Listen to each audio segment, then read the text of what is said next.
Sur la chaîne YouTube de l'École des fidèles du Christ, tous les deuxièmes samedis du mois à 11h10. Temple de la sagesse, restez connectés à votre Dieu. Bien-aimés dans le Seigneur, chers amis internautes, nous sommes très heureux de vous rencontrer encore une fois ce matin. Nous, c'est l'École des fidèles du Christ. Nous sommes ici à travers l'émission, la deuxième émission du groupe appelé Temple de la sagesse. nous prions Dieu de parler à son peuple à travers cette émission. Nous prions Dieu de manifester sa gloire dans la vie de chacun de nous, de guérir les malades, de donner enfants à ceux qui en ont besoin, du travail à ceux qui en cherchent. Nous demandons tout cela au nom du Seigneur Jésus-Christ.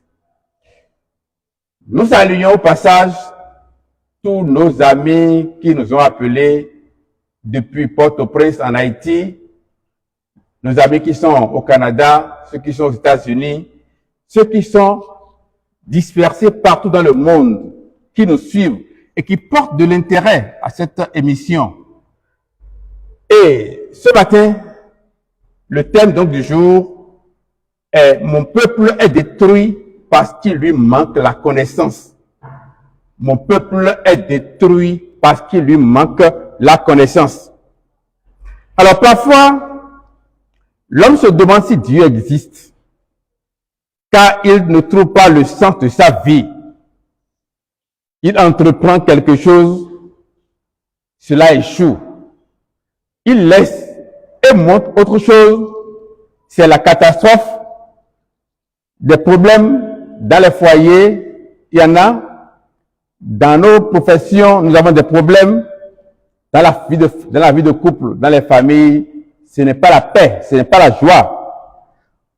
Beaucoup cherchent leur refuge dans l'alcool. D'autres vont à la drogue, sans le vouloir évidemment.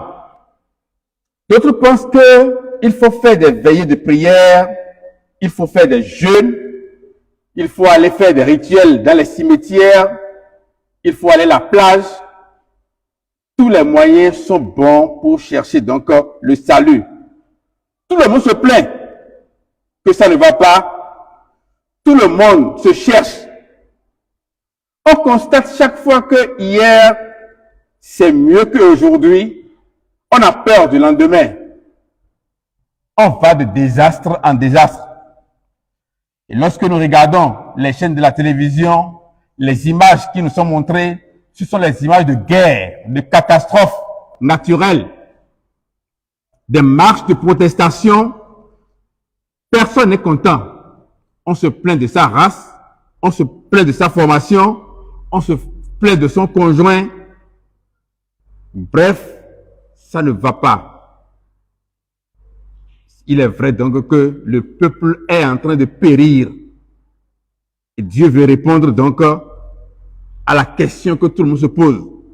Notre message d'aujourd'hui est tiré donc du livre de Amos, chapitre 4, verset 6, qui dit « Mon peuple est détruit parce qu'il lui manque la connaissance ». La plupart des désastres viennent de la cupidité de l'homme, de sa volupté, de sa jalousie, de ses passions, mais aussi de son esclavage qui l'empêche d'apprécier la grandeur de Dieu. La connaissance qui lui fait défaut, c'est celle que nous voulons apporter à nos spectateurs, à ceux qui nous écoutent partout dans le monde. Si l'homme savait que Jésus est envoyé pour libérer les captifs, il ne serait plus esclave des rituels, bien que difficiles.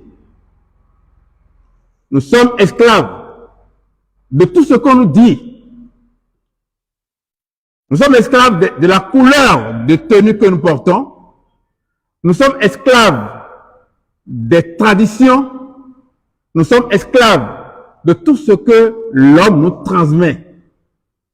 On nous dit, j'ai entendu dire, dans une communauté chrétienne, un homme qui s'est marié, qui a déjà 3 femmes et qui a des problèmes, comme tout le monde. Il est allé faire une vision et on lui a dit que si il a une femme de teint clair, il n'aura jamais la paix. Donc, il ne doit pas avoir une femme de teint clair. Malheureusement, son épouse qui lui a déjà fait 3 enfants est de teint clair.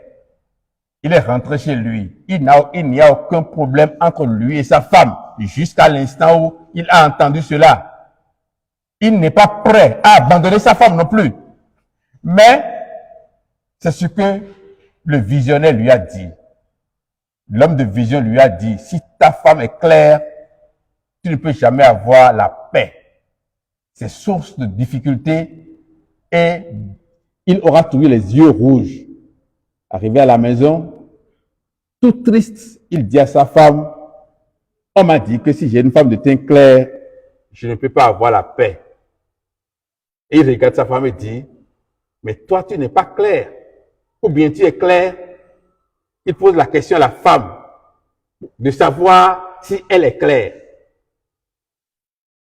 Il a des problèmes, mais il ne veut pas accepter ce qu'on lui a dit. Parce qu'il n'a pas la connaissance. Ce peuple est en train de se détruire.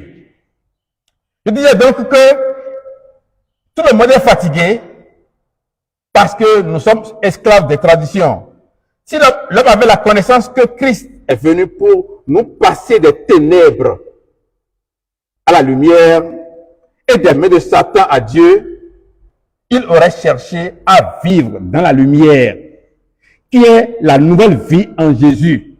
Et de la sorte, il va quitter donc cette difficulté. Et parce que l'information n'est pas venue jusqu'à lui, que Christ est lumière, il cherche son salut dans les ténèbres. Vous rentrez dans la voiture de quelqu'un, vous allez voir que on a accroché à son rétroviseur un gris-gris, un talisman contre accident. Donc pour lui, il n'a pas encore reçu la bonne nouvelle du Christ qui nous a passé des ténèbres à la lumière et de la main de Satan à Dieu. Il cherche sa protection contre accident dans ce gris-gris qu'il a accroché à son rétroviseur. Là, c'est trop visible. Mais d'autres mettent cela dans les boîtes à gants de leur véhicule. Nous avons entendu que si on met du citron dans nos véhicules ou dans nos poches, cela protège contre les accidents. Pour rentrer dans le véhicule de quelqu'un en fouillant quelque chose dans les boîtes à gants et consorts, vous allez trouver des citrons secs.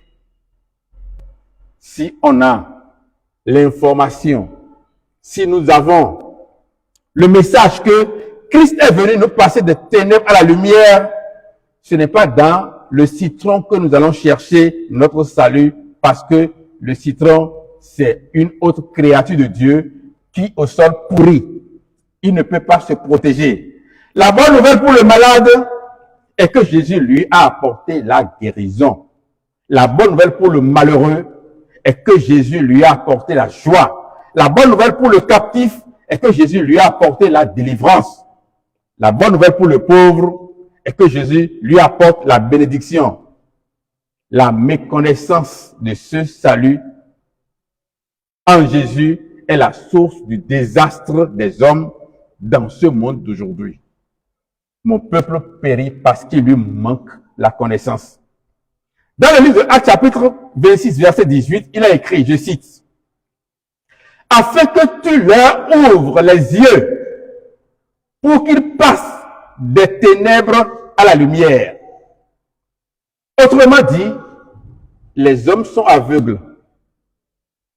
C'est parce qu'il est aveugle que, selon lui, si le matin il se lève, il faut qu'il rencontre un type de personne donnée pour que sa journée soit bonne. C'est parce qu'il lui manque la connaissance qu'il pense que, à l'avènement de la nouvelle lune, il y a des personnes qu'il faut saluer pour avoir la bénédiction. C'est parce qu'il lui manque la connaissance qu'il pense que il y a des couleurs, des tenues de certaines couleurs qu'il faut porter pour avoir la chance. Il lui manque la connaissance. C'est pour cela que il pense que avec des drapeaux de couleur rouge, de couleur blanche ou de couleur noire, et parfois dans la maison de certains chrétiens, cela protège contre les sorciers.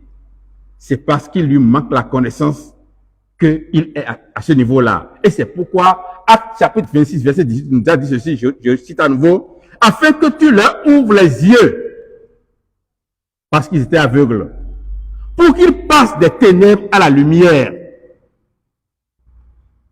Si nous restons dans les ténèbres, les forces des ténèbres vont toujours nous perturber, vont toujours agir sur notre vie.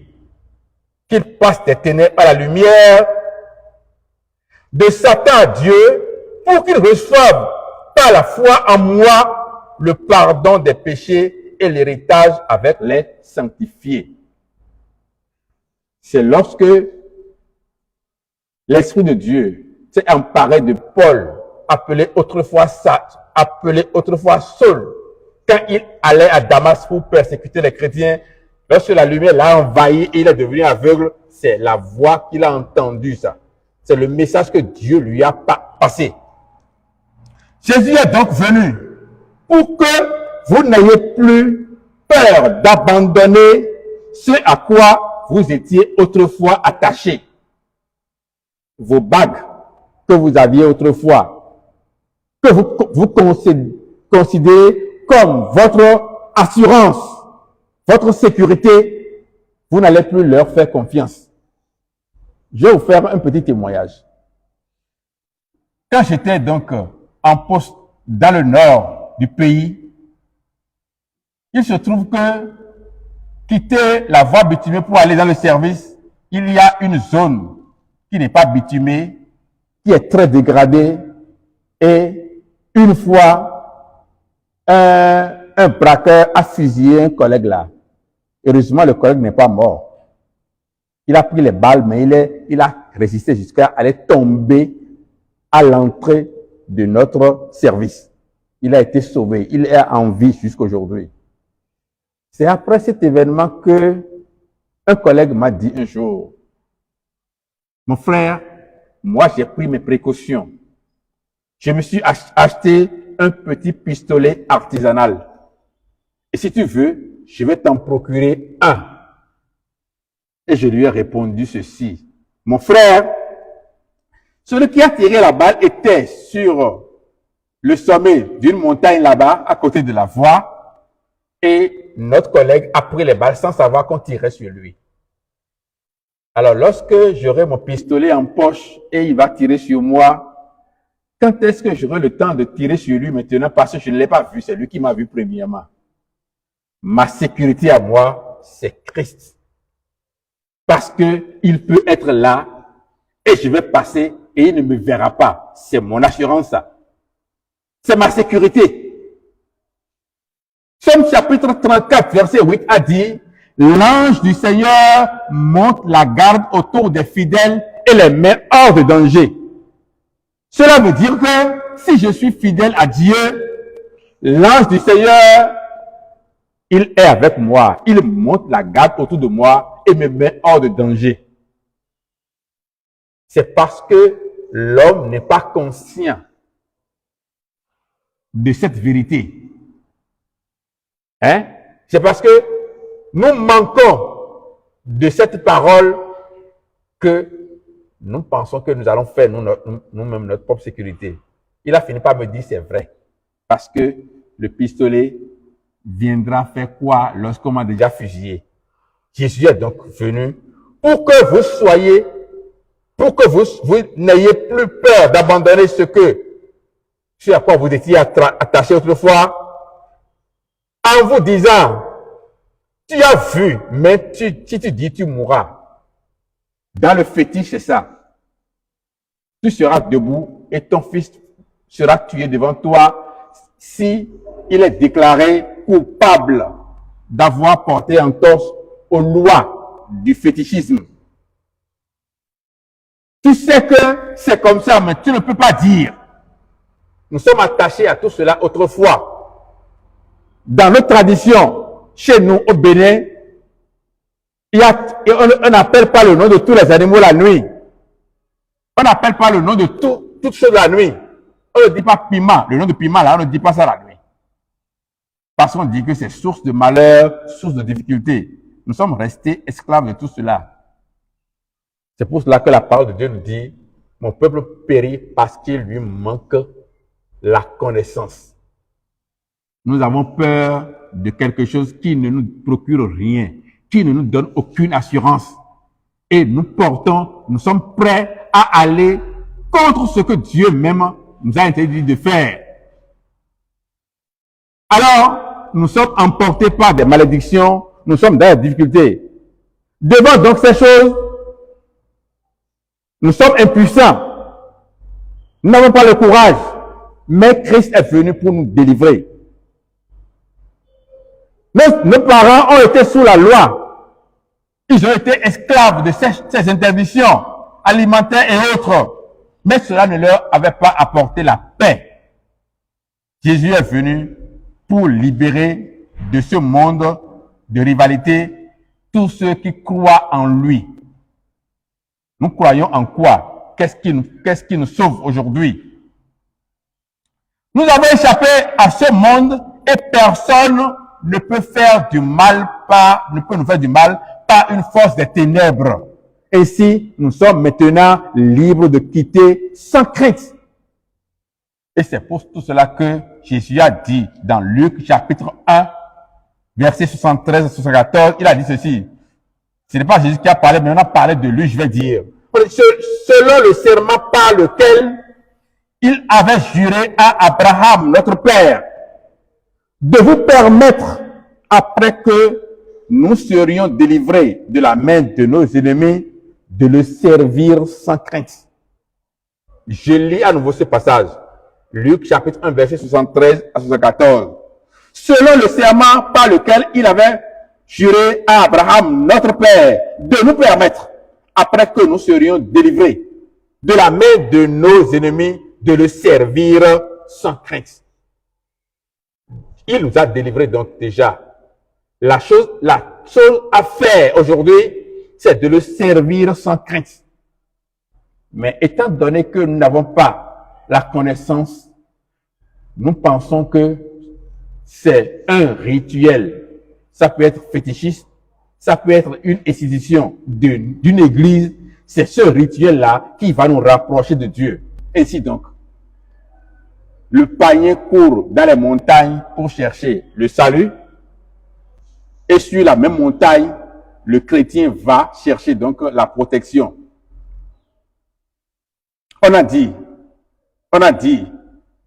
à quelqu'un que les vrais visionnaires, ceux qui ont la puissance de faire de bonnes visions, on les trouve, nous sommes au Bénin, et on était au nord. On a dit à cette personne-là que ceux qui ont la puissance de faire de bonnes visions, on les trouve au sud, vers Porto Novo. Et il a pris donc un taxi pour quitter sa communauté, la même.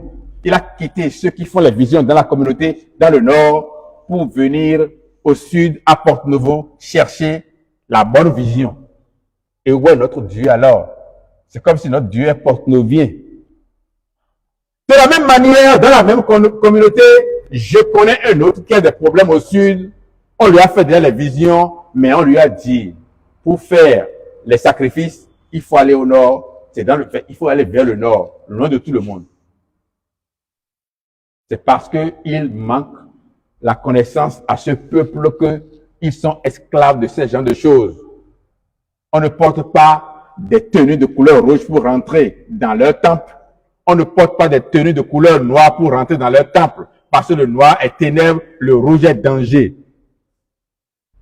C'est parce qu'il nous manque la connaissance que nous sommes en train d'agir comme ça. Nous ne sommes pas conscients que Dieu a fait un serment à notre ancêtre Abraham de nous permettre de le servir sans peur quand il va nous délivrer. Luc chapitre 1, verset 73 à 74, nous l'a pourtant dit.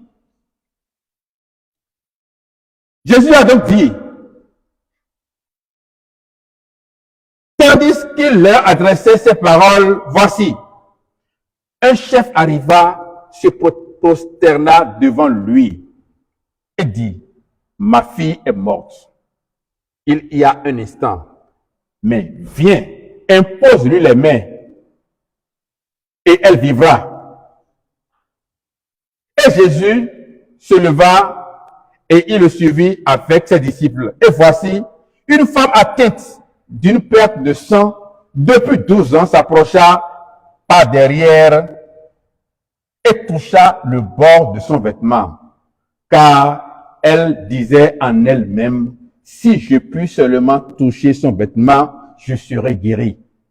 Jésus se retourna et dit en la voyant, prends courage, ma fille, ta foi t'a guéri. Et cette femme fut guérie à l'heure même, lorsque Jésus fut arrivé à la maison du chef et qu'il vit les joueurs de flûte et la foule bruyante, il a dit, retirez-vous car la jeune fille n'est pas morte, mais elle dort. Et il se moquait de lui. Quand la foule eut été renvoyée, il entra, prit la main de la jeune fille et la jeune fille se leva. C'est Matthieu chapitre 9, verset 18 à 25 qui a dit cela. C'est une preuve que notre Seigneur est capable de nous guérir. Le chef a dit à Jésus simplement, ma fille vient de mourir. Ma fille vient de mourir. Et il sait en lui-même que si Jésus veut, cette fille va revenir à la vie. Et parce que cette connaissance fait défaut chez nous, nous pensons que notre vie est terminée. Dans notre famille, nous sommes maudits. Nous pensons que nous ne pouvons rien faire. Mais lorsque cet homme, ce chef, a conscience que si Jésus venait chez lui, son enfant va trouver encore le souffle de vie, il est allé le chercher. Chacun de nous devait aller vers Jésus de la même manière pour chercher notre salut, notre bénédiction, notre grâce. Et la dame, la femme qui a eu les règles pendant 12 ans, n'a pas demandé la permission à quelqu'un. Et personne ne lui a dit, si tu touches l'habit de Jésus, tu seras guéri. C'est en lui-même que, c'est en elle-même que elle a trouvé cette force, cette connaissance, cette foi d'aller toucher l'habit de Jésus. Et quand Jésus s'est retourné, il dit, il ne faut pas avoir peur. Ta foi t'a guéri et à l'instant même, sa maladie est terminée. Les gens qui jouaient pour les obsèques de la petite fille n'ont pas cru que Jésus pouvait ressusciter cette petite. Mais Jésus a dit, la fille n'est pas morte. Et quand il a dit cela, effectivement, elle n'est pas morte. Cette connaissance, lorsque nous la prenons pour nous, elle nous permet donc de gagner notre vie, de ne pas avoir peur. Venez donc à Jésus avec vos maladies, comme cette femme qui a souffert de perte de sang pendant 12 ans. Venez à Jésus avec votre malédiction. Venez à Jésus avec votre charge comme cet homme qui a perdu sa fille. Il nous a apporté à tous la guérison. Si vous doutez de sa force, vous n'aurez pas la guérison. La femme qui a touché le vêtement de Jésus a cru en elle-même qu'en touchant la tenue de Jésus, la puissance qui est en lui, Jésus, la guérirait et elle a obtenu guérison. Si tu crois, tu l'auras aussi en écoutant cette émission. C'est pour cela que nous sommes en train de vous inviter à avoir cette connaissance en vous. Jésus a dit dans Jean chapitre 11, verset 40, à la sœur de Lazare, ne t'ai-je pas dit que si tu crois, tu verras la gloire de Dieu? Et quand elle a cru, elle a vu effectivement la gloire de Dieu. Son frère qui est déjà mort a retrouvé la vie. Son frère est ressuscité. Bien-aimés dans le Seigneur, recevez votre guérison au nom de Jésus-Christ. Vous qui nous regardez en cet instant-là. Croyez que déjà à travers ce message, tout ce qu'on a mis en vous comme malédiction, comme souffrance, a trouvé solution. C'est pour cela que Osée 4:6 a dit, mon peuple périt parce qu'il lui manque la connaissance. Jésus a apporté la délivrance pour les captifs. Captifs nous sommes. Mais captifs, nous étions, nous on va dire. J'ai suivi l'histoire de quelqu'un qui a un boulot. Il travaille. Mais il a commencé par prendre de l'alcool. Il travaillait au port de Cotonou. Il a commencé par prendre de l'alcool. L'alcool a pris le dessus sur lui. Il en était devenu esclave. Comme beaucoup d'entre vous, excusez-moi, sont aujourd'hui esclaves de la drogue, esclaves de tabac, esclaves de l'alcool. Vous ne savez pas ce qui vous pousse à ne pas pouvoir vivre sous le toit d'un homme. Bref, vous avez beaucoup de problèmes. Il était esclave de cela. Et un jour, il s'est rendu compte que la façon dont lui prend l'alcool là, ce n'est pas volontaire. Non. Et il a dit ceci. C'est telle personne qui m'a jeté le sort. Et c'est à cause de lui que je prends l'alcool. Donc, il a conscience que ce n'est pas volontaire. Mais il a dit, je vais lui boire son alcool. C'est-à-dire, il promet de continuer dans cet esclavage.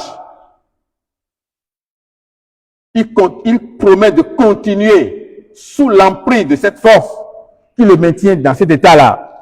Jésus a apporté la délivrance pour les captifs. Vous qui vous sentez enchaînés parce que vous souffrez, vous n'arrivez jamais à faire marcher votre affaire. Vos efforts sont annulés et vos bénéfices sont dispersés comme de la fumée. Vous vous en doutez que c'est l'œuvre des hommes, que ce sont les méchants. Vous allez chez les visionnaires pour qu'on vous doite votre maman. Vous allez consulter l'oracle. On vous dit que c'est dans votre famille maternelle, etc., etc. Le moment est venu pour vous d'être délivré. Le message qui va vous délivrer est celle-ci. Christ est venu pour vous. Il est mort à la croix. Et par sa croix, il vous a délivré de la puissance des ténèbres. C'est promis. Dans le livre d'Ézéchiel, chapitre 36, verset 24, il a dit, je vais vous retirer d'entre les nations. Je vais vous retirer des pays où vous vous trouvez. Je vais vous ramener dans votre patrie. Je répandrai sur vous l'eau pure qui va vous purifier. Je vous purifierai de toutes vos souillures, de toutes vos idoles. Je mettrai en vous un cœur nouveau. Je mettrai en vous un esprit nouveau. Autrement dit, vous devenez une autre personne. La personne que les gens ont la puissance de voir dans leur miroir et d'ordonner, cette personne-là n'existerait plus en vous. La Bible a dit ailleurs, dans 2 Corinthiens 5, 17, celui qui s'unit à Christ devient une nouvelle créature. Donc, à partir de l'instant où vous écoutez cette émission, croyez, vous devenez une nouvelle créature. On ne peut plus vous voir et perturber votre sommeil. Il dit, je mettrai en vous un esprit nouveau. Je mettrai en vous un cœur nouveau. Je mettrai en vous un esprit nouveau. J'enlèverai votre cœur insensible comme une pierre et je le remplacerai par un cœur réceptif. C'est le message, ça. Mon peuple périt parce qu'il lui manque la connaissance. Quand vous n'avez pas cette prophétie-là en vous, c'est qu'il vous manque quelque chose. Vous courez pour aller vous laver sur les carrefours avec des infusions, avec des liquides de toutes sortes d'odeurs, troubles, sales, et même parfois des gens qui se disent chrétiens vont au même carrefour pour aller se laver avec des bougies. Vous voyez que vous êtes tous au même niveau.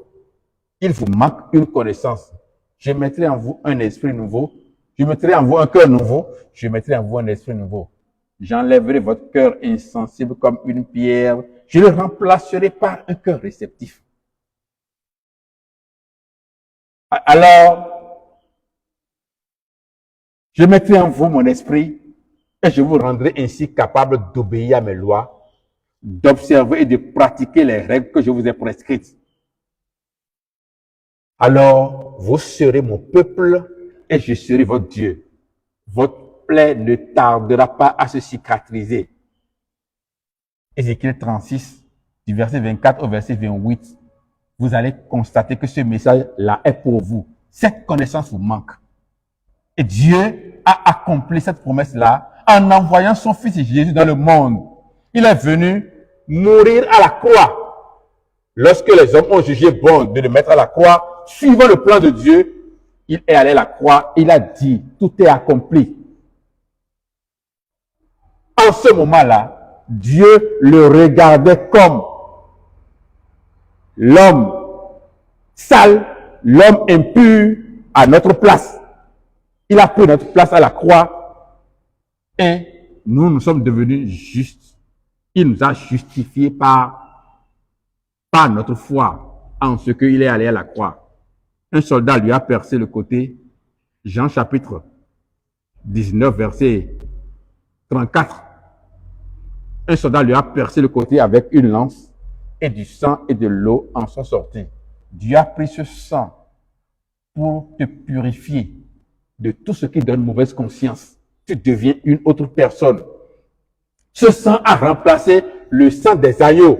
C'est lui qui est le sacrifice. Et c'est lui-même le sacrificateur, parce qu'il n'en a pas besoin. Il est allé à la croix, suivant son plan, suivant le plan de Dieu. Il est allé, on l'a mis à la croix, et même à la croix, le diable tentait de le dissuader pour qu'il n'accomplisse pas le sacrifice. Mais il est resté jusqu'à rendre l'âme, et le soldat lui a percé le côté avec une lance, du sang et de l'eau en sont sortis. Alors, celui qui croit en ce sang reçoit la nouvelle naissance qui est en Dieu. Mon peuple périt parce qu'il lui manque la connaissance. Parce que les hommes n'ont pas cette connaissance, on continue de sacrifier aujourd'hui des moutons pour Dieu. Mais d'autres ne sacrifient pas moutons, mais ils sont obligés d'acheter bougies parce qu'il leur manque la connaissance que Jésus a déjà payé le prix de leur salut. Ah oui. Mon peuple périt parce qu'il lui manque la connaissance. D'autres personnes continuent d'offrir des œufs, des fruits. Et pourquoi pas? D'autres personnes considèrent que des sacrificateurs existent aujourd'hui et qu'il faut aller payer la dîme. Mon peuple meurt parce qu'il lui manque la connaissance. C'est ça. Qu'est-ce que Dieu a fait avec le sang? Il nous a purifiés. Hébreux chapitre 9, verset 14 a dit, si le sang des boucs et des agneaux purifiait ceux qui étaient impurs, des souillures physiques de leur corps, combien à plus forte raison le sang du Fils qui allait à la croix une seule fois ne va pas purifier nos consciences. Lui n'a pas purifié la chair, il a purifié nos consciences des œuvres mortes. C'est pour ça que Jésus a dit dans Luc 4, verset 18, l'Esprit du Seigneur est sur moi parce qu'il m'a oint pour annoncer une bonne nouvelle aux pauvres.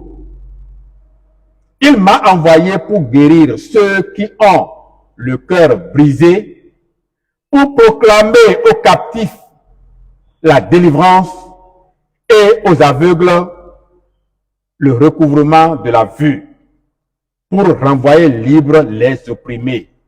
C'est Luc 4, verset 18 qu'il a dit. Donc l'Esprit du Seigneur est sur lui. Il est venu pour annoncer aux pauvres la bonne nouvelle. Il est venu pour annoncer aux malades la guérison, aux captifs la délivrance. On se dit, mais je ne comprends pas ce qui m'arrive. Quand je fais quelque chose, ça ne marche pas. Les gens m'ont jeté un sort.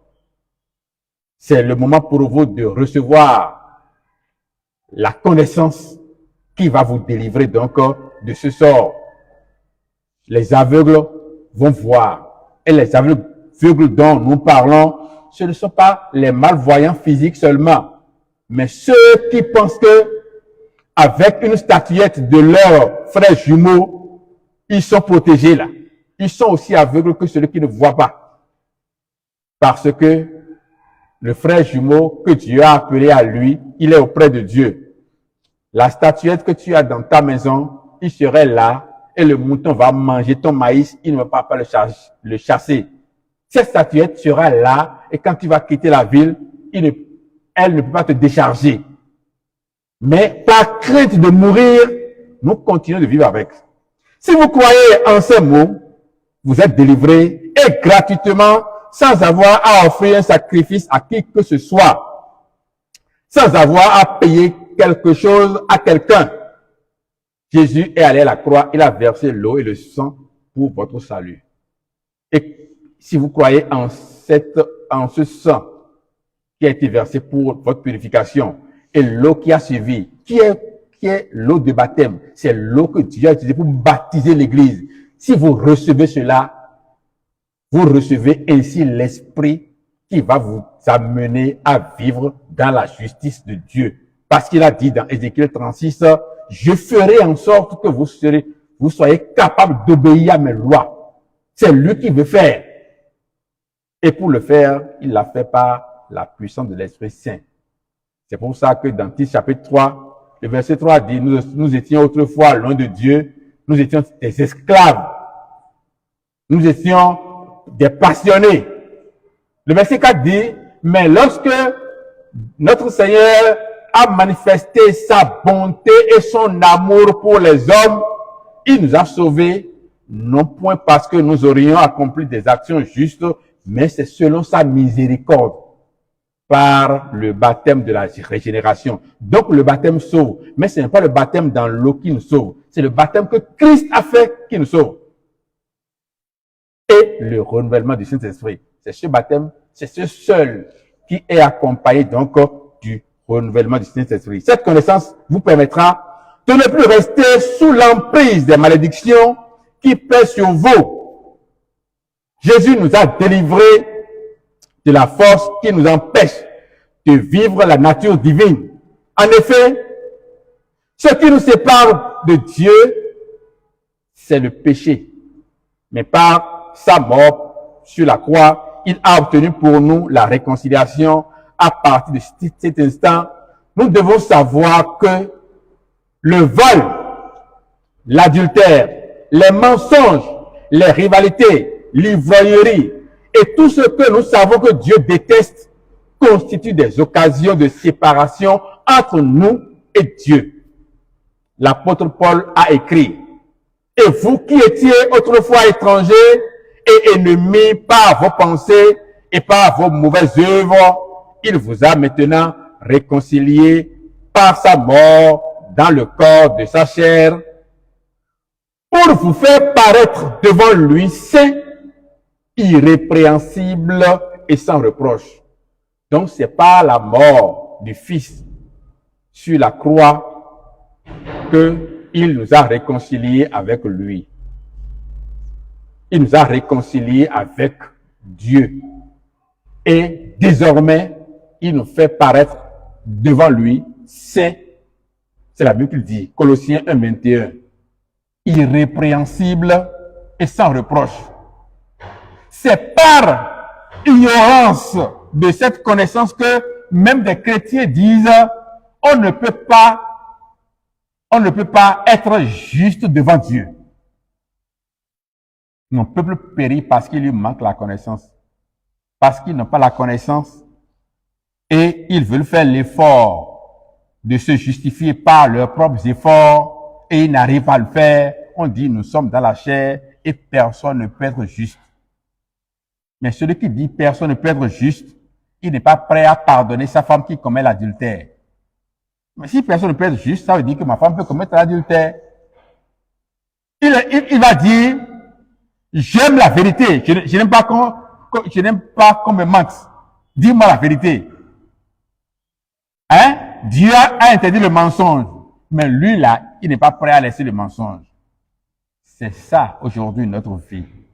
C'est parce qu'il nous manque la connaissance que Christ nous a régénérés par un baptême que nous continuons de pécher et même volontairement. Mais la Bible nous dit dans le livre de Hébreux chapitre 10, verset 26, si vous continuez de pécher volontairement, il n'y a plus de sacrifice pour vous.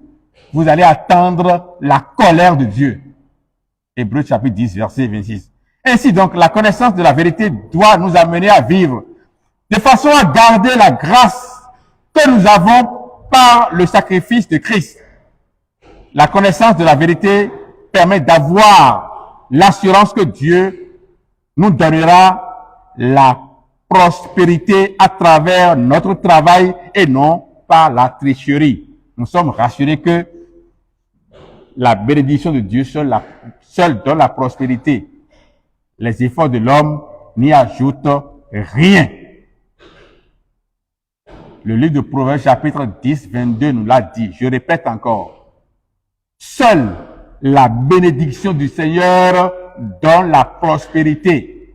Les efforts de l'homme n'y ajoutent rien. C'est la version française courant qui l'a explicité vraiment comme ça.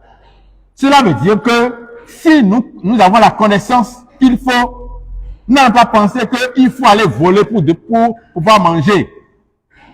N'allons pas penser qu'il faut commettre le péché pour être riche. N'allons pas penser que c'est la tricherie qui va nous permettre de réussir. À quoi nous servirait toutes les richesses de ce monde si notre âme n'est pas à Dieu? C'est là la vérité que nous devons savoir.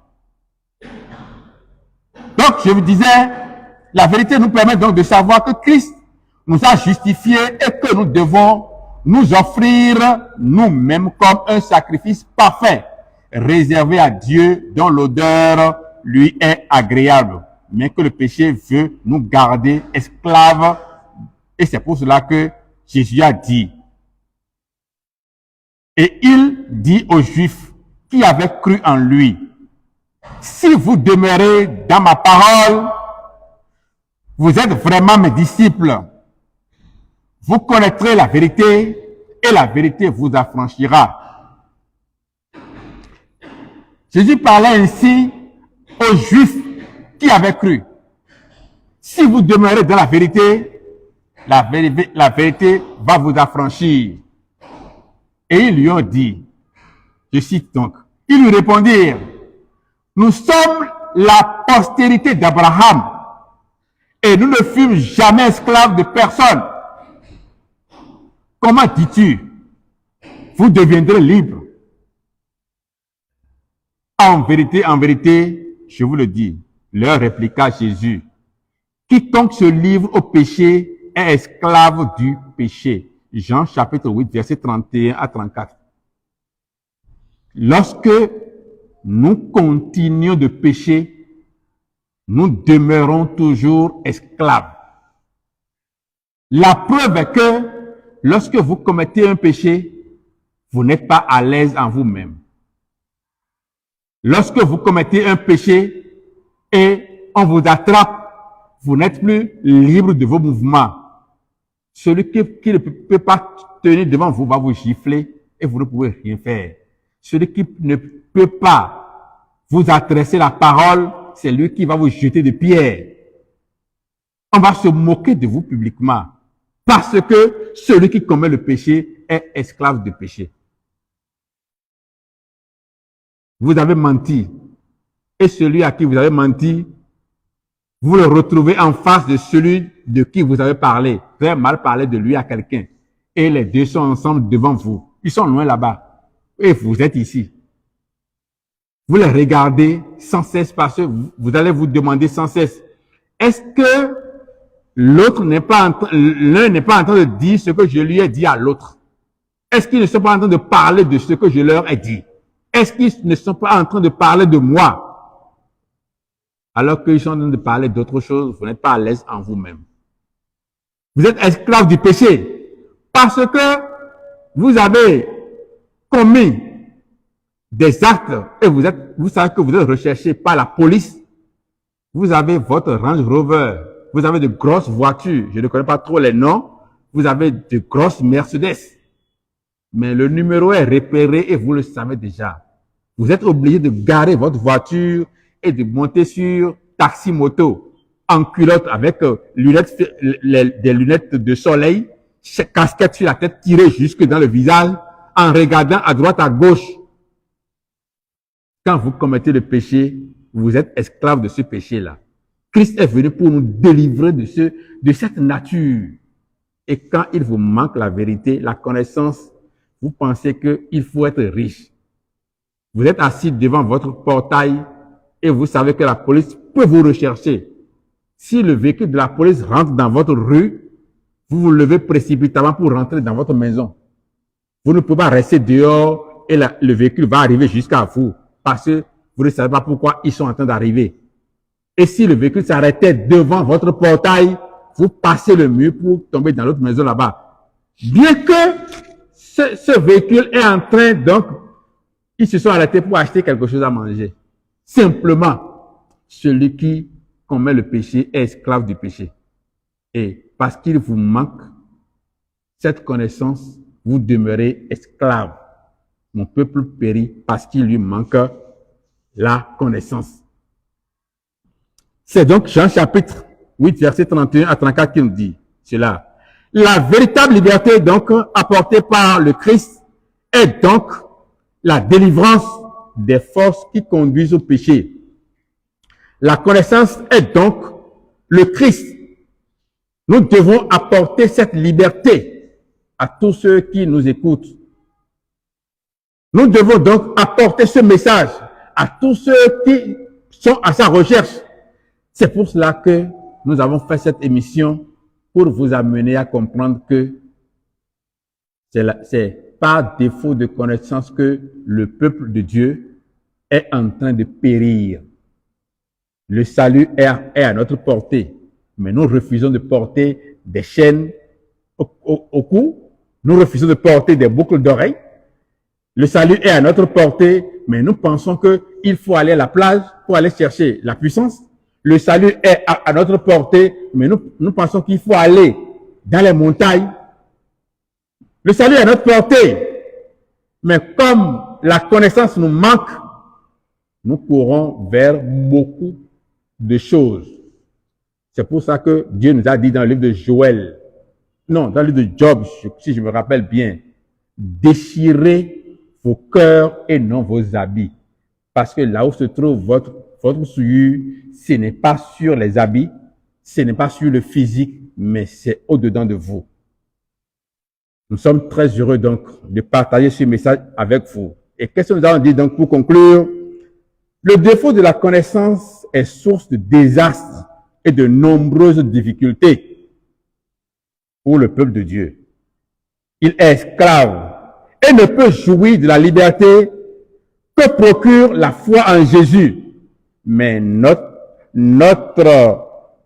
l'apôtre a écrit, c'est pour la liberté que Christ nous a affranchis.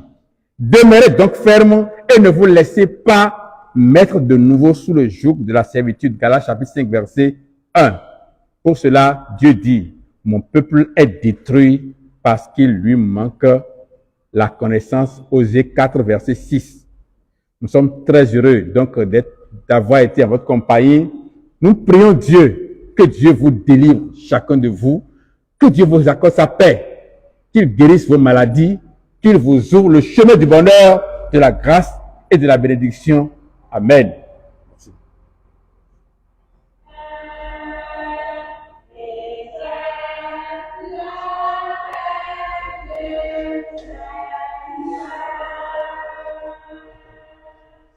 C'est bon? Temple de la sagesse. Temple de la sagesse, une émission qui révèle les vérités cachées en Jésus-Christ. Cette émission se déroule en live sur la page Facebook et sur la chaîne YouTube de l'École des fidèles du Christ tous les deuxièmes samedis du mois à 11h10. Temple de la sagesse, restez connectés à votre Dieu.